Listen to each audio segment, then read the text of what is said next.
یاد جانباختگان راه آزادی، با نام و یاد سوخت بران کول بران، با نام و یاد جانباختگان جمعه خونین زاهدان، سینما رکس آبادان، ساختمان پلاسکو، متروپول آبادان، با نام و یاد جانباختگان هواپیمایی اوکراینی و با نام و یاد تک تک جانباختگان راه آزادی، زندانیان سیاسی، خانواده های داغدار دادخواه و با نام و یاد آزادی خواهان وطن که در همه حال و همه جا در حال مبارزه کردنند، با نام و یاد ایرانی که باید پاس داریم و با نام و یاد تمام ادعاهایی که داریم.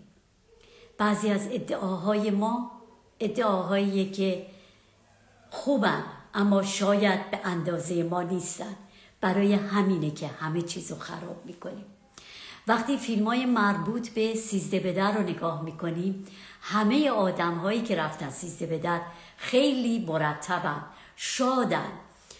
کسی که 13 به در رو جشن میگیره یعنی آدم بی فرهنگی نمیتونه باشه و کسی که فرهنگ داره یعنی سواد و شعور داره، یعنی میدونه که این طبیعت رو که بهش امانت سپرده شده باید امانت برای دیگران بگذاره و بره.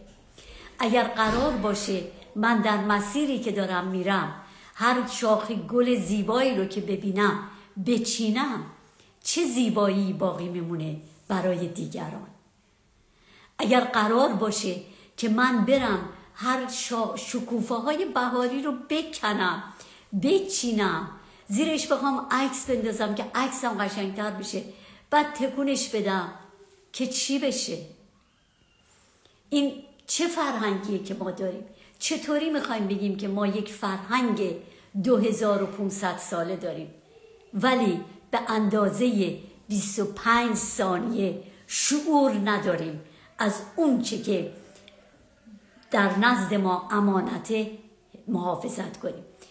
میدونید وقتی میگم اون چه که در نزد ما امانته، به خاطر اینکه شما نگاه کنید اگر واقعا قدر طبیعت رو میدونستیم، اگر قدر آب و درخت رو میدونستیم، حیوانات رو میدونستیم، قدر دریا و رودمون و کوهمون و دشتمون رو میدونستیم، فکر میکنید هرگز اجازه میدادیم که این بلا رو سر ما بیارن؟ من گاهی اوقات میگم که ما به دور و برمون چجوری نگاه میکنیم.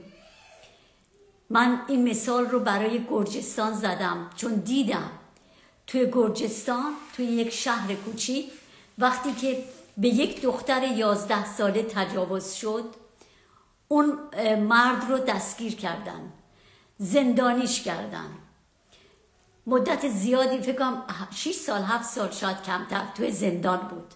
از زندان آزاد شد، همه شهر اون رو کشتن. نه اینکه بگم که کار درستی کردن، اما همشون دردشون گرفته بود، چون چیزی که در اون دختر 11 ساله کشته شده بود با هزاران مرگ کسی جبران نمیشد. اما وقتی اون دختر دید که چه بلایی سر کسی اومد که به اون و زندگیش تجاوز کرده بود، فهمید که تنها نیست. و ما در این سالها همدیگر رو همه جا تنها گذاشتیم، همه جا. هر کدوممون فکر میکنیم که عمر نوح داریم. کامبیز پورونداد کسی بود که بهترین کارهای رو داشت در رابطه با زنده نگه داشتن نام و یاد وطن زخم خورده و نام و یاد تک تک بچه های معصوم این وطن که امیدهاشون با امیدهاشون کردنشون زیر خاک رو زنده نگه می داشت. جوان بود، استعداد داشت، یک دفعه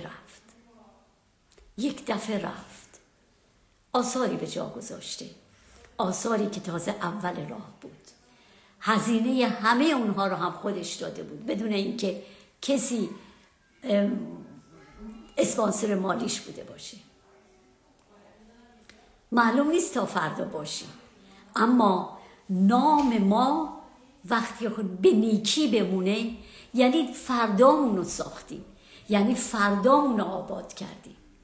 این که آدم، ببینید شاه، وقتی ما میگیم شاه فقط شاه نیست، آبادی که به وجود آورده.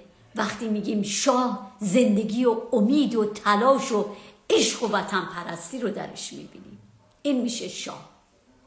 وقتی میگیم جلال آل احمد یعنی روشن فکر مزدور زیادی خواهی که خودش گفت که تا قبل از اینکه رضا شاه بیاد و شناسنامه رو اجباری کنه، اینا تو خونهشون بوغلچی میگفتن، اردک و کبک میخوردن. اما وقتی که رضا شاه شناسنامه رو اجباری کرد و دیگه کسی برای ثبت ازدواج و ثبت تولد فرزندانش به این آخونده مراجعه نمی کرد، اینا وضعشون به اون خوبی نبود.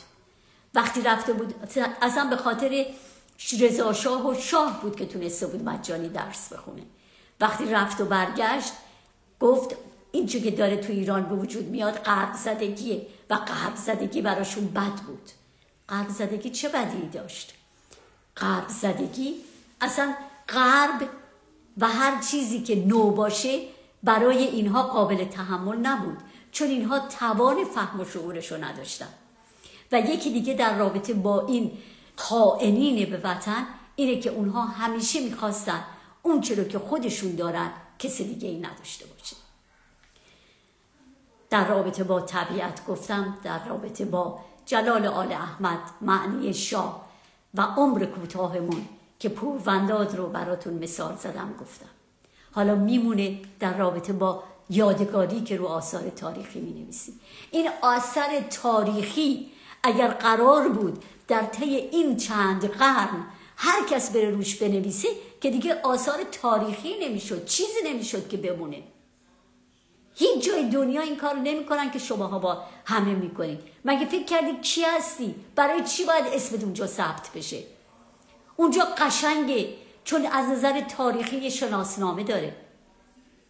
تو با خط خودت تاریخ و خط خطی و کثیف میکنی و هیچ چیزی رو نمیتونی برای نسل آینده به خاطر اینکه اومدی یه یادگاری بذاری به جا گذاشته باشی. اون که گذاشتی خرابیه، درده و نفرتیه که از اطرافت داری. مگه تو روی در خونت رو اجازه میدی کسی بکنه چیزی بنویسه؟ مگه میذاری وقتی مهمان داری بیاد روی اتاق پذیرایی یا بره وقتی بره توی توالت یه چیزی بکنه رو توالتت بنویسه؟ رو شیشه‌ای که توی آینه‌ای که توی دستشویی گذاشتی یا توی ورودیت گذاشتی، اگه قرار باشه هر کسی بره یه چیزی بنویسه که چیزی ازش باقی نمیمونه. این همه بیشعوری رو ما از کجا آوردیم؟ تعداد اندکی هستن که شعور دارن، آگاهن و همون تعداد اندکن که دارن جان میدن برای تویی که همه چیز رو به مسخره گرفتی. طبیعت رو وقتی چوبی رو میبینی، چوب رو میبینی که به آتیش بزنی که یک تیکه گوشتی رو کباب کنی که بخوری که از اون ور ببخشید بری توالت. همین در همین حد بری از کبابی که خوردی تعریف کنی، نه از طبیعت زیبایی که لذتشو بردی. این همه درد به خاطر اینه که حاکمین خائنی داریم.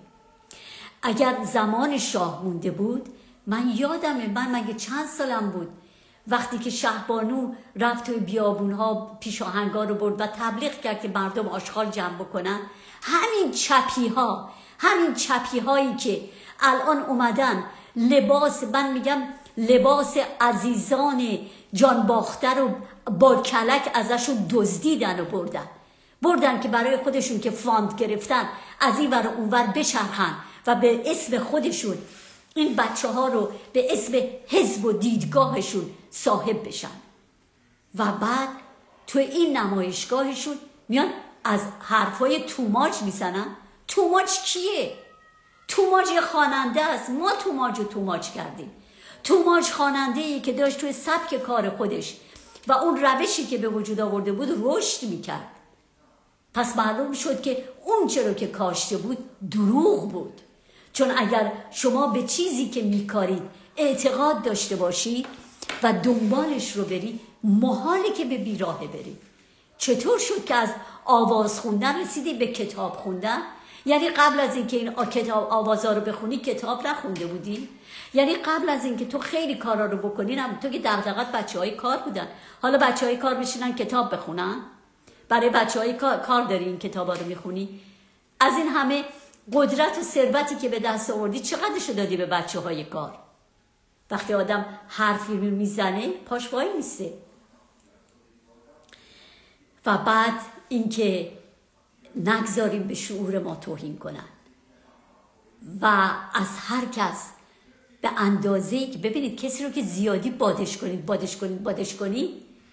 بعد دیگه خودش هم نمیفهمه که باد شده، فکر میکنه خودشه که خودش اینجوری شده. بعد یه دفعه که بلش کنین میترکه، بعد جوری میخوره زمین. و این داستانیه که هزاران بار همیشه تکرار شده و ما نیاموختیم. بله، اونم کتاب های چپیه که داره میخونه. همه اینها کسانی هستن، یعنی دقیقا اینها دارن 57 رو تکرار میکنن. 57 که به لطف تکنولوژی فراموش نشده، به لطف کسانی که مثل من هنوز زنده هستن و حرف میزنن تموم نشه. مردم یادشونه، دارن میگن. تو میخوای 57 رو تکرار کنی؟ درود بر شما خانم فریال. من زیادی صحبت کردم و نمیخواستم که برم هی از تو لایف و برگردم تا کسان دیگه متوجه بشن که لایف هست. امیدوارم اگر که بچه ها، چون من به آقای حاتمی هم گفتم که میرم لایف، حتما ایشون هم پیدا نکردن. به هر حال اگر شما تشریف بیارید صحبتی داشته باشید که صحبتی بکنیم، اگر نه من لایف رو ببندم. به خاطر اینکه خب نمیشه دیگه. و من میخواستم این اونچه که صحبت بود و درد دل رو بگم و بعد حتما در رابطه با تمام اینها یکی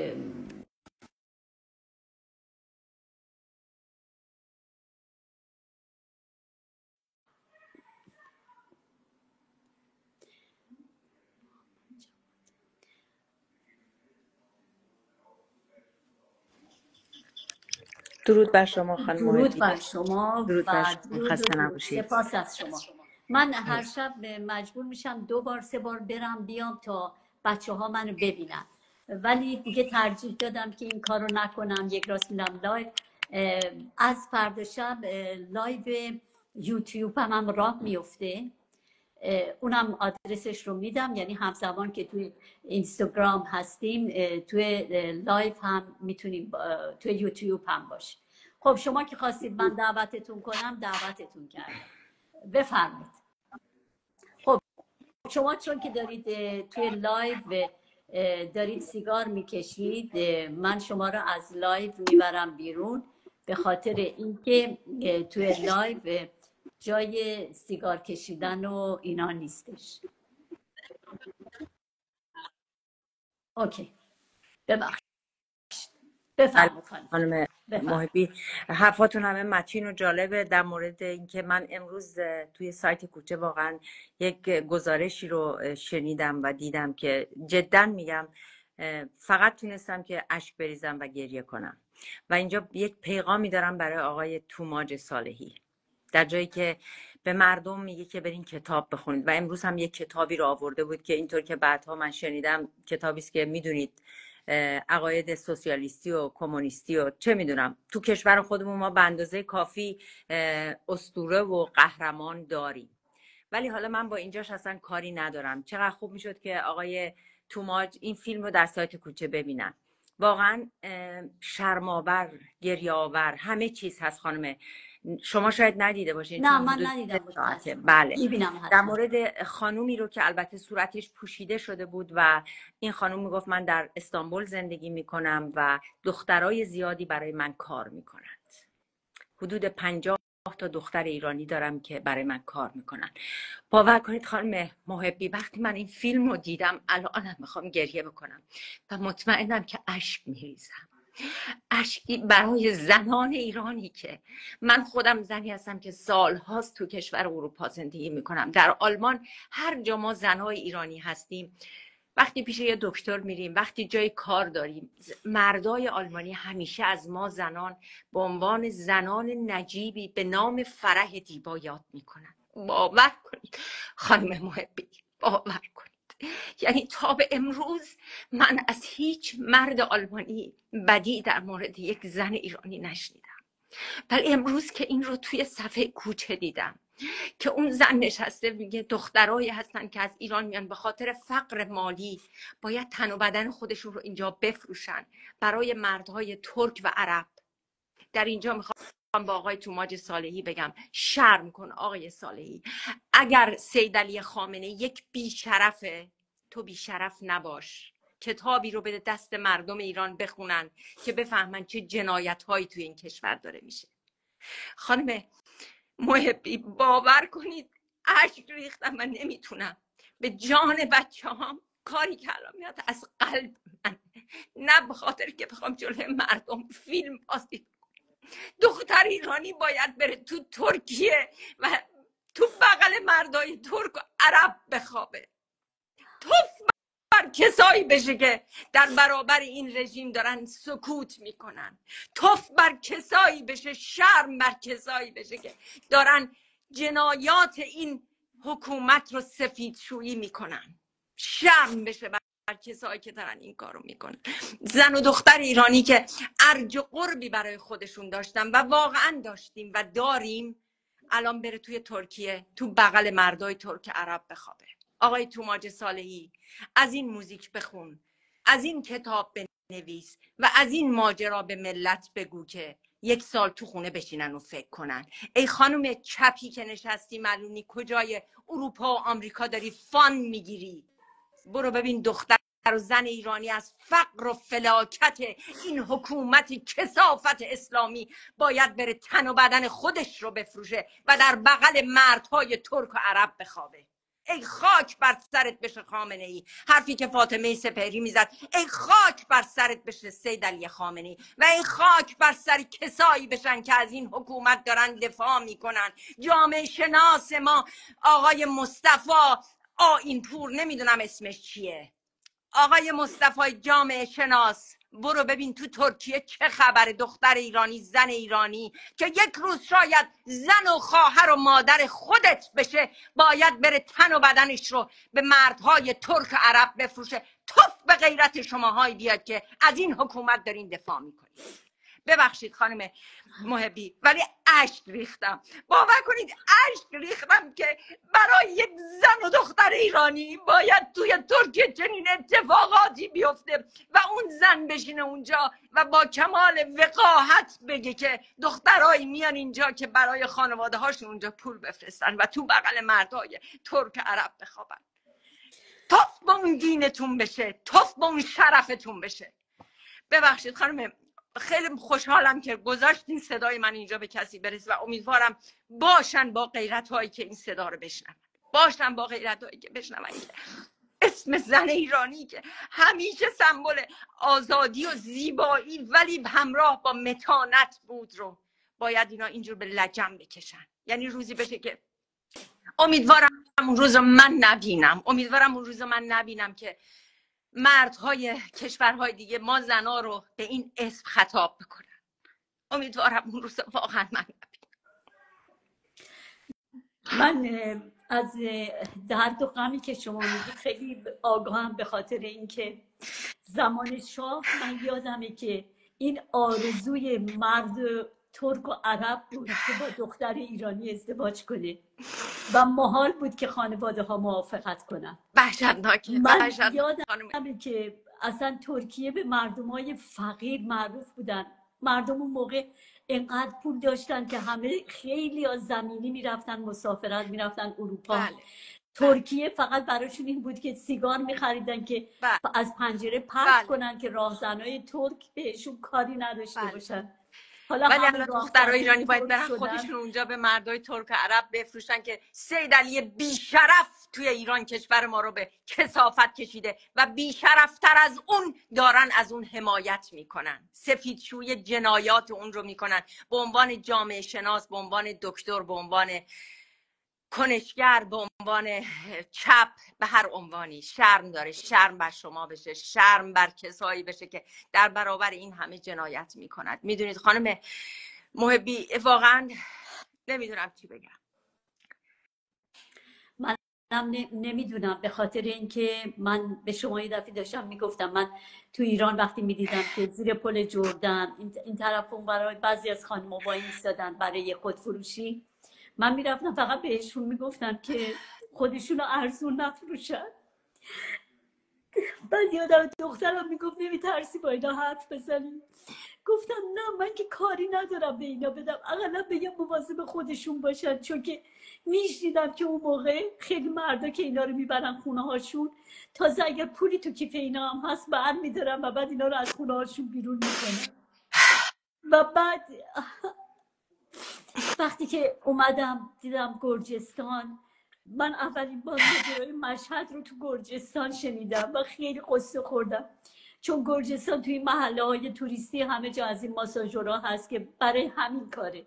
بعد یه دفعه یکی آقایی که عراقی هم بود، یکی از مشتریایی بود که داشتیم میرفتیم جای کاری داشتیم، برگشت گفتش که اینا رو میبینید، یعنی اینا به خاطر خورد کردن ما بود، میدونید، چون برای همین که منو ببینه بخوام باهاشون برم جایی، کلی طول کشیده بود تا این اتفاق بیفته. بعد برگشت گفتش که توی ایران میریم مشهد، هم ارزونتره هم شرعیه. و اصلا اون موقع میدونید، یعنی من دیگه اصلا با اون آقا هیچ کاری نکردم و اصلا همون موقع برگشتم، چون وقتی کسی به شما رو داره از اونطوری نگاه میکنه، تحقیرتون میکنه، شما نمیتونید کار کنید. میدونی فکر میکنه در نهایت هم خب میتونه شما رو هم یه جوری دیگه بخره دیگه. و من اینو دیدم توی گرجستانم، میدیدم من توی گرجستان پرستوهای حکومتی رو دیدم که وقتی ما جلوی سفارت و اینا تظاهرات میذاشتیم خجالت میکشیدم از این ریخت و قیافه‌ای که این دخترها میامدن و بعد به پلیس گرجستان شماره میدادن و بعد این پلیس به ما تظاهر کننده ها میخندید و اینا کار جمهوری اسلامیه، یعنی کار کسی دیگه که نمیتونه باشه. و من گاهی اوقات اصلا تعجب میکنم، اصلا حالت تهوع بهم دست میده که چطوری اینا میتونن، مردا چی کار میکنن، چرا مردا هوای زنا رو نه، چرا مردا کاری برای این جامعه نمیکنن. وقتی میبینم که توی اینستاگرام نشون میدن که به این که فقیره کمک میکنن، به اون که فقیره کمک میکنن، میخوام بزنم تو سر نه تنها فقر، تو سر کسی که از این فقر اینا داره فالوور جمع میکنه. میخوای کمک کنی، چرا اینا رو نشون میدی؟ زمان شاه اگر ما میرفتیم به پرورشگاه برای دیدن بچه ها، اولا هر کسی رو اجازه نمیدادن برن تو پرورشگاه، بعد اجازه نداشتیم از بچه های پرورشگاهی عکس بندازیم. یه پرورشگاهی بود تو خیابون آبسردار بود، اینجا فقط پسر بودن. کسی که این پرورشگاه رو داشت یه آقای دکتری بود که خودش توی پرورشگاه بزرگ شده بود، ولی از اون پرورشگاه دکتر بیرون اومده بود. این مال زمان شاه بود. و بعد الان که دارم میبینم میگم که خود منم خیلی ناراحت میشم. بانوی فریاد، من خودم اصلا بعضی اوقات ناراحت میشم از لباسی که خیلی از خانم‌های ایرانی حتی توی آلمان میپوشن. میگم کوشون سبکی پوششی که باعث واقعا افتخار ما بود. من یادم سال قبل از شورش که من رفتم ایرلند، توی مسیری که داشتم میرفتم ایرلند و بعد اونجا با کسایی که آشنا شدیم، خدا شاهده، هرچند که دیگه خدایی رو قبول ندارم، ولی باور کنید کسی که اونجا بود وقتی من گفتم اسمم فریده است، گفتش که فریده دیبا. نمیدونید چه پذیرایی شاهانه ای اون آقا اون شب از منو دوستم کرد. گفت اینا نفت دارن، گفت اینا میدونید خانم، هرچی بهشون، یعنی مونده بود از من چه جوری پذیرایی کنه، منو مثل یه چاه نفت میدید. یعنی الان میفهمم که وقتی که شاه ایران تاج گذاشت رو سر زنش، چه ابهت و هویتی به زن ایرانی در دنیا داد. خانم محبی میدونید درد من چیه؟ این که شما میفرمایید خانمایی که تو اروپا هستن چجور لباس میپوشن یا نمیپوشن، اصلا اون مسئله نیست که ما بخوایم حتی فکرمون رو براش مشغول بکنیم. ولی اینجایی که داره توی سایت بزرگ کوچه با اون خانم صحبت میکنه و میگه دختران و زنان ایرانی میان اینجا و برای من کار میکنن در شهرهای مختلف، حداقل من 50 تا 100 تا دختر رو دارم که اسمشون رو گذاشته بود VIP، دخترای VIP، و به مردهای عرب و ترک میفروشمشون چون خواهان زنان ایرانی هستن. اینجا پیغامی دارم باز یک بار دیگه برای جامعه شناسان ایرانمون، برای کسایی که کنشگر هستن، برای کسایی که فاند بگیر هستن، برای چپ‌ها، برای هنرمندها، برای کسایی که دارن باز به مردم میگن سکوت کنید، سکوت کنید، برای اصلاح طلبا، برای دختر آقای پزشکیان که با چادرش روشو سفت میگیره، برای دختر قاسم حاج قاسم، برای اینها پیغامی دارم که توف به شرف تک تکتون بشه که زن ایرانی که یک روزی برای خودش مقام و ابهت و واقعا ابهتی داریم ما زنان ایرانی. این رو من 30 ساله که تو اروپا دارم زندگی میکنم و تا به امروز از هیچ مردی، اینجا نمیخوام اسم کشورهایی رو ببرم، بارها شده از مردهای شنیدم که زنای کشورهای دیگر رو به نحوی در موردشون نظر میدن، ولی تا به امروز من از یک مرد آلمانی و یا کشورهای دیگه که رفتم نشنیدم که در مورد یک زن ایرانی حرفی بزنن. ولی از امروز شاید باید منتظر باشیم که این حرفا به ما زده بشه و ما رو با یک نگاه دیگه نگاه کنن و واقعا بر شرف اون کسایی بشه که توف بر شرف کسایی بشه که زنان ایران رو به این روز انداختن. شرم‌آوره، شرم‌آور. معذرت میخوام که من نتونستم احساسات خودم رو کنترل کنم، در حال نه چیزی که باید من که واقعا این عقیدمه، احساس خودش رو هر فردی باید بده تا این کسایی که می نویسن که ما اینجا پول میگیریم، ما فاند میگیریم، ما فلان میکنه. من امروز برای آقای مهرائین یک ویدیویی رو گذاشتم، حتما شما هم خوندی که چقدر بد و بیرا برای من نوشتن. درست. این رو نباید به من بگیم، باید به اون کسایی بگین که برای برپا موندن و برقراری و برجا موندن این حکومت به هر دری دارن میزنن که این حکومت بمونه، چون یه روز امکان داره نوبت خواهر و مادر خودت بشه که بره تو ترکیه خودش رو بفروشه. این حرف پر منه. خانم سالمه بفرمایید. خوش اومد. من خیلی کوتاه نتونستم خودم نگه دارم، دیدم که شما لایو دارید. اول درود میفرستم به خانم فریال، ولی خب توی مسیرم فکر کردم شاید تو برگردم خونه دیر میشه. من بیشتر میدونید امروز خیلی ناراحتم به خاطر این نمایشگاهی که گذاشتن، نمایشگاه آنچه باقی خواهد ماند. یعنی از دیشب واقعا هیچ آروم و قرار ندارم، خصوصا که از یه تعدادی از مادرها پیام دریافت کردم که خیلی ناراحت بودن از اینکه یه همچین کاری باشون کردن و واقعا به نظر من این خیلی کارشون زشت بوده که فکر کنید وسایل با ارزش بچه هایی رو که دیگه نیستن، کسایی رو که من فکر میکنم هر مادری که وسیله بچه‌شو داشته میداده خون گریه کرده و وسایل فرستاده به یک امیدی، به خاطر اینکه بچه‌هاشون رو ببینن، به خاطر اینکه رنجشون رو لمس کنن. اون وقت اینها در کمال بی‌شرمی برداشتن توی اون نمایشگاه عکس اون آقای ریگی رو گذاشتن، به عنوان شهیدم ازش نام بردن، کسی که اگر می بود چه بسا بدتر از جمهوری اسلامی سر ملت می آورد. بچه‌ها به خاطر آزادی، به خاطر حداقلا رفتن تو خیابون، به خاطر نداشته‌هاشون، و اون آقا به خاطر اسلام میرفت و آدم میکشت. فرق نداشتن با هم دیگه. خانم سالمه خب چرا اعتراض نمی کنید؟ چرا اعتراض نکردید؟ به کی اعتراض کنید؟ ما به کی؟ من که اعتراض خودم رو رسوندم. اتفاقا مادرها این تصمیم رو دارن که اعتراض کنن. بله همه بریم نمیدونستن اعتراض کنیم. و بعد میدونید اشکال چیه؟ اینا اصلا توی این برنامه برای چی باید حرفای توماچ نوشته بشه؟ مگه من توماچ تو همین ایران کشته همین شده؟ این حالا مورد بعدیش بود، جملات ماندگار از کشته شده ها. توماچ که سر و مر گنده زنده است، توماچ که داره راست راست راه میره. حالا من هیچ وقت نکوبیدم، شما میدونید من هیچ وقت مبارزا رو نمیکوبم و از کسایی هم که اه، اصلا صحبت نمیکنم، یعنی وقتم رو تلف نمیکنم واسه امثال اینا. ولی این خیلی این یعنی کاملا نشون میداد که پشتشون چیه، پشت این برنامه ها کیا خوابیدن و هدف مجاهدینن دیگه. چیه. خب اصلا خانم فرق نمیکنه مجاهدین چپ راست، این کار بسیار بدی بود. یعنی چی؟ یعنی یه آدمی مثل ریگی رو مقایسه میکنید با یه کسی که بیگناه اعدام شده، یک بچه‌ای که توی خیابون داشته راه میرفته، اصلا نمیگم مبارز، داشته راه میرفته، از امنیت اون مملکت برخوردار نبوده، باید مقایسه بشه با ریگی که به خاطر دین اسلام رفته کشته شده، به خاطر عقاید مذهبی احمقانه‌اش رفته کشته شده. من اصلا نمیتونم اینو بانو بفهمم. سالومه، این مادرایی که این وسیله بچه‌هاشون رو دادن، خب چرا این کارو کردن؟ نمیدونستن اگر از ایران نیومده. خانم فریال، خیلیاشون واقعا نمیدونن، خیلیاشون فکر میکنن فقط میخوان که بچهشون دیده بشه، نمیدونن که عکس بچهشون کنار کیا قرار میگیره، فکر میکنن عکس بچهشون کنار کشته شده ها قرار میگیره.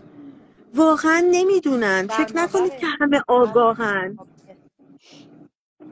حالا بعدم اونایی که میدونی خط خانم فکریشون سالمه، حالا اونایی که خط فکریشون اونوریه، خب اونوریه، ولی اونایی که خط فکریشون اون طرفی نیست واقعا فریب خوردن به نظر من. ببین خانم سالمه، خیلی ها به من گفتن که اصلا اینا پادشاهی خواهند. برای چی؟ به ما نگفتن که چه کسایی هن اینا.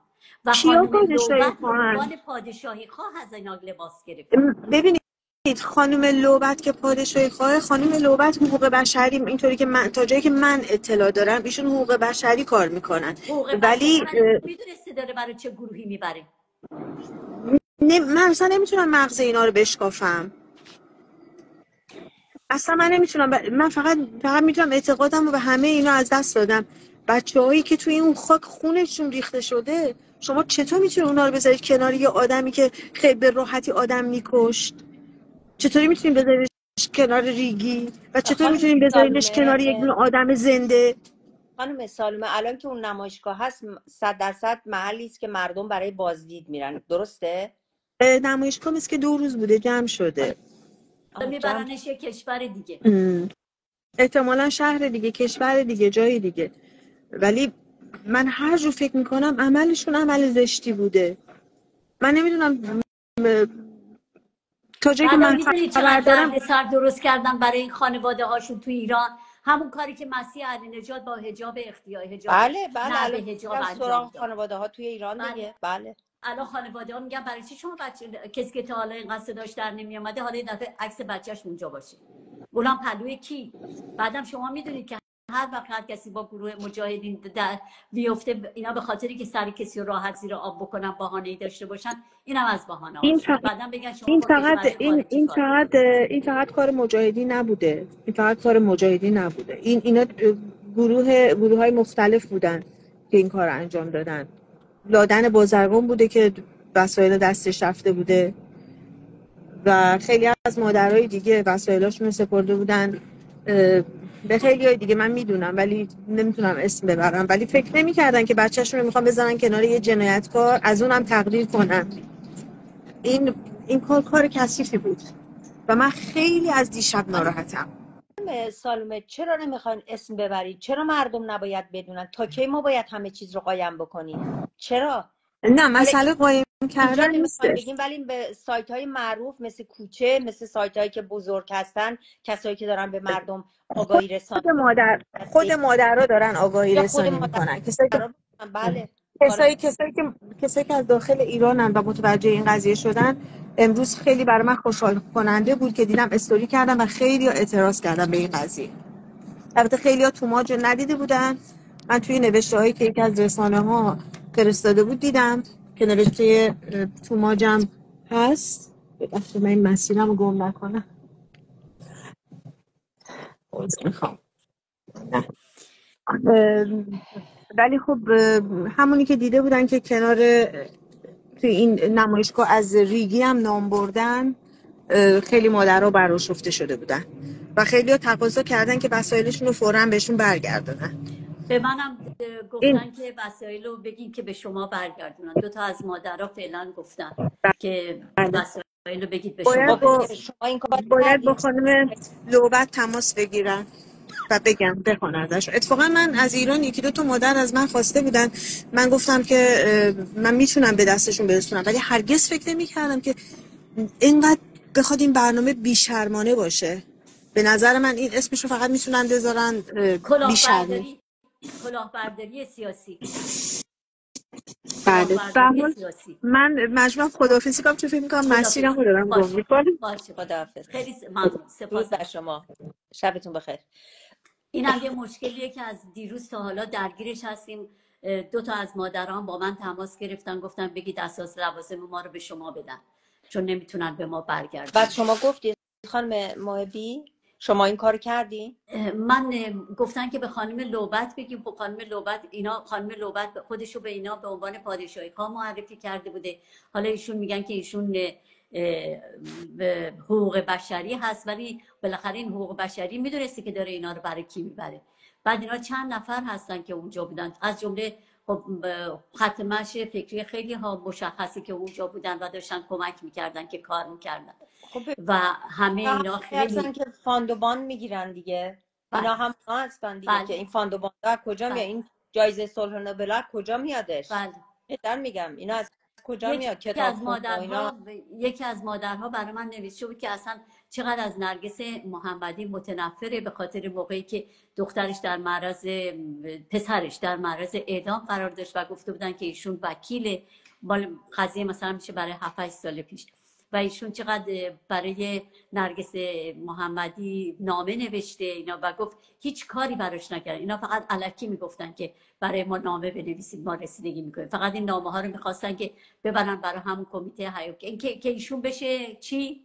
بشه برنده صلح نوبل. بله وگرنه دقیقاً. هیچ غلطی برای کسی نکرده بوده. بله بله بله. الان هم میشین با این رو نمایشگاهی نگاه که میکنن. گذاشتن فقط مادرایی رو که سر و صداشون کمتر بود و فکر کردن خب حالا اسم بچه‌هاشون خارج از کشور میره، اونا رو تو دردسر انداختن تو ایران. مثل این که من دارم میگم که این که بگین نه به اعدام یه نوندونی شده برای یه عده مفتخور، به خاطر که خب درست سالمه اینا میگن که باید که ما نه به اعدام داشته باشیم. خب ما میگیم نه به اعدام، نه به جمهوری اسلامی. میگم ولی تا از روزی که گفتیم نه به اعدام، اینا دارن هر روز بیشتر اعدام میکنن. چون هر چی که ما اونایی که میگن نه به اعدام، اونایی که از این دارن پول در میارن، نفعشون در اینه که اینا بگن نه به اعدام، دو جمهوری اسلامی اعدام کنه که اینا پرونده ببرن که بتونن به عنوان کسایی که دارن فعالیت سیاسی دقیقاً میکنن پول در بیارن. این عکس و فیلم ها رو میخوام برای سازمان‌های بین‌المللی حقوق دقیقاً. بشر که نشون بدم و بتونن پولای ماهانه‌شون رو، پولای سالانه‌شون رو دقیقاً. بگیرن. این برای ایران کسی نه کاری نمیکنه. اینا برای ایران کاری نمیکنه. بله. و من الان مطمئن شدم وقتی شما دارید نمای ایرانی، من دارم گروه های دیگه مال کشورهای دیگه هم که فعالیت میکنن، همین که شما در راه درست قرار دارید و بالاخره همین حاکمین هم کلی توشون آدمای بزهکار واقعا وجود داره، ولی همینقدر که شما میخواید کار درستی انجام بدید هیچ کس بهتون امکانات نمیده، هیچ کس جایی راتون نمیده، هیچ کس براتون کاری نمیکنه. دقیقاً همینطوره. و ما باید به راهمون ادامه بدیم که داریم میدیم. من الان میرم برنامه کوچه رو میبینم و حتما باید که پیگیری های کارا رو انجام بدیم. به هر حال کارمون رو میکنیم. من خوشحالم که به هر حال این هم بخشی از فرهنگ ماست که شما راجع بهش صحبت کردید، فرهنگی که اینا از بین بردن. ما به نجابت، به خانومی، به اینکه میگفتن چقدر این خانمای ایرانی، واقعا من یادمه ما زمان شاه بخشی از تربیت ما این بود که چجوری غذا بخوریم، چجوری بشینیم، چجوری راه بریم. من یادمه ما کوچیک بودیم برای اینکه صاف راه بریم مامانم کتاب میذاشت رو سر ما که راه بریم. من یادمه که مامانم به ما میگفت ما هیچ وقت یاد نگرفتیم که دستمون رو به دیوار بکشیم و راه بریم. من حتی داماد گرجی یه دفعه اومده بود میخندید، میگفت شما در رو که میخواید باز کنید مگه آکروبات بازی میکنید؟ به خاطر اینکه مامانم به من یاد داده بود که وقتی میرید جایی که عمومی هست و کثیف مثلا ممکن کثیف بشه با آرنجتون در باز کنید. ما یاد گرفته بودیم با آرنجمون در باز کنیم، با آرنجمون اینجوری بکنیم، دستمون رو به جایی نزنیم. ما بهداشت رو میفهمیدیم چیه.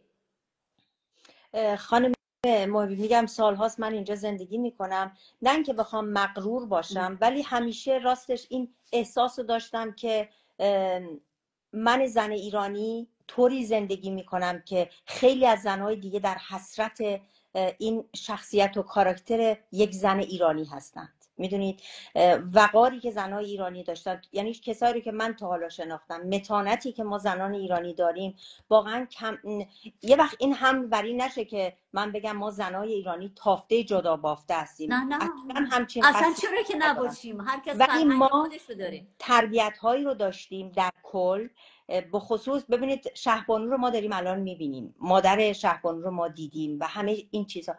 کلا زنان ایرانی یک وقار و متانت خاصی دارن، واقعا هر جا هم میرن همه میفهمن. من خودم گاهی اوقات میشه درسته که لهجه های ما بعد از حتی 40 سالم که تو اروپا زندگی کنیم یه لهجه داریم، ولی هر جایی که میری سریع به خاطر رفتارها بهت میگن شما ایرانی هستید.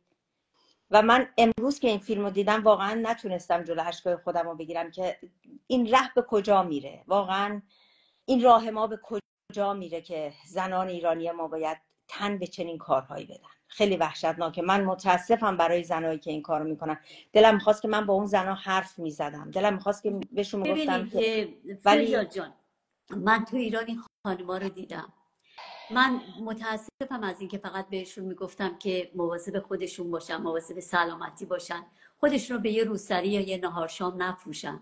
اگر حالا دارن این رو کار میکنن یه کاری باشه که بتونن آیندهشون رو تامین کنن، چون همیشه نمیتونن این کار بکنن به خاطر اینکه اونجا هم کسی نبود ازشون مواظبت کنه. ولی شما فقط در صورتی میتونید با اینا صحبت کنید که برای اینا شغل جایگزین داشته باشید. بله میدونید؟ بله. و لعنت به اون ببینید مرد ایرانی محبی، که مسئله چیه داره. که اینا تو ترکیه هستن، بله. آگاهی ندارن، چه بیماری هایی رو میگیرن و بعد به ایران میرن، این بیماری رو در ایران هم میدونید چه بله. یعنی فاجعه است.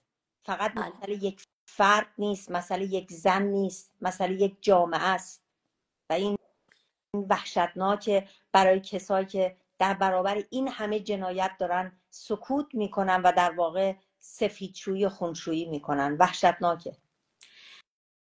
دوست عزیزی اینجا نوشتم بلوچ ها رو ناراحت نکنید. آیا شما دوستی هستید که اومدید روی صفحه و داشتید نمیدونم چی میکشیدید، قلیون میکشیدید؟ من متوجه نشدم. دوستای بلوچ من هم میدونن. من به همه گفتم وقتی که میایم توی لایو صحبت میکنیم یه نکاتی رو رعایت بکنیم.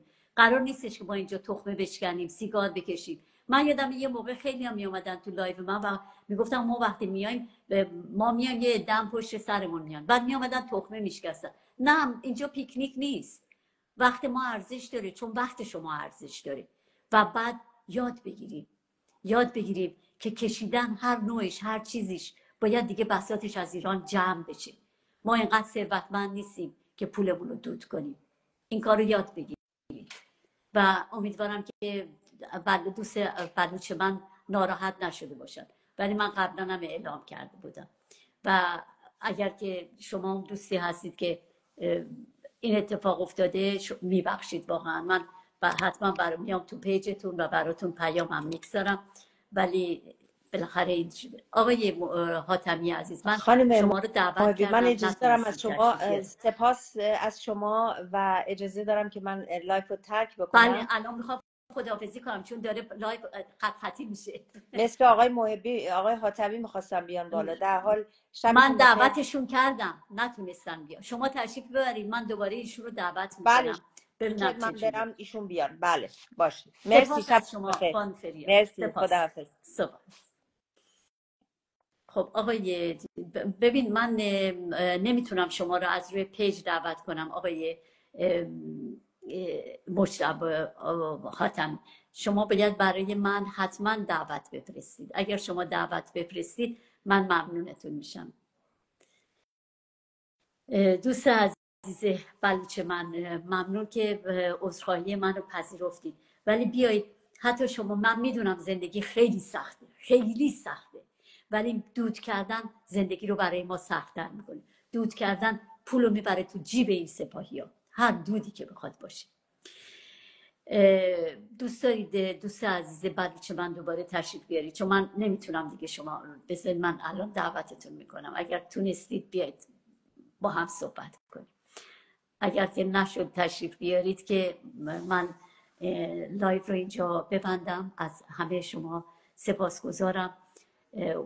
سپاس از اینکه اگر یکی هستیم دوتا هستیم میمونید در کنار ما و شما هم نمیتونید تشریف بیارید. پس تا شب دیگه آقای حاتمی متشکرم. دوباره یه آزمایشی میکنیم ببینم شما میتونید تشریف بیارید یا نه. تا بعد درخواست رو من دریافت میکنم ولی وقتی من دعوت میفرستم شما نمیتونید بیایید.